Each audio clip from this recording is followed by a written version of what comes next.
Le fleuve Yangtze possède l'un des niveaux de biodiversité les plus élevés au monde. Dans les années 50, plus de 420 000 tonnes de poissons étaient pêchées dans le Yangtze chaque année. Mais aujourd'hui, les prises annuelles tombent à moins de 100 000 tonnes, ce qui ne représente que 0,32% de la production totale du pays en produits aquatiques d'eau douce.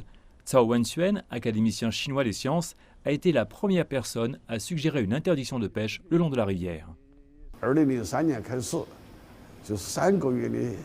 La Chine a adopté des interdictions de pêche saisonnière le long du Yangtze depuis 2003, mais les poissons de la rivière ont généralement une durée de vie de 4 ans. L'interdiction de la pêche saisonnière n'est donc pas utile pour protéger tous les poissons de rivière.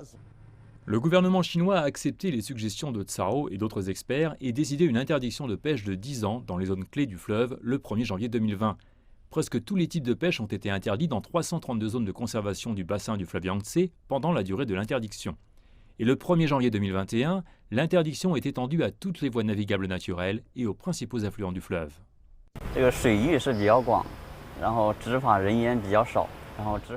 La province du Hubei a commencé à mettre en œuvre l'interdiction en 2017. Nous nous assurons qu'il n'y a pas de bateaux de pêche le long de la rivière, pas de filets dans l'eau et pas de poissons sauvages vendus sur les marchés.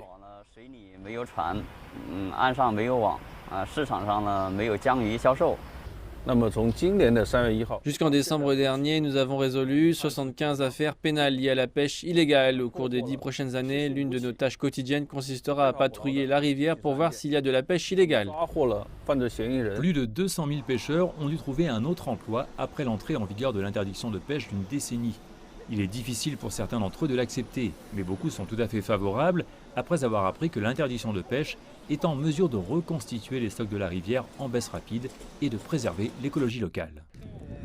Il y avait des cygnes et des canards sauvages dans ce lac partout quand j'étais enfant. Je pense qu'ils seront de retour après l'interdiction de pêche de 10 ans. 10 ans sans pêche dans le fleuve signifie que 3 à 4 générations de poissons pourront se rétablir et devenir abondantes. Les experts prédisent que le fleuve pourrait à peu près retrouver son niveau de biodiversité du début des années 80.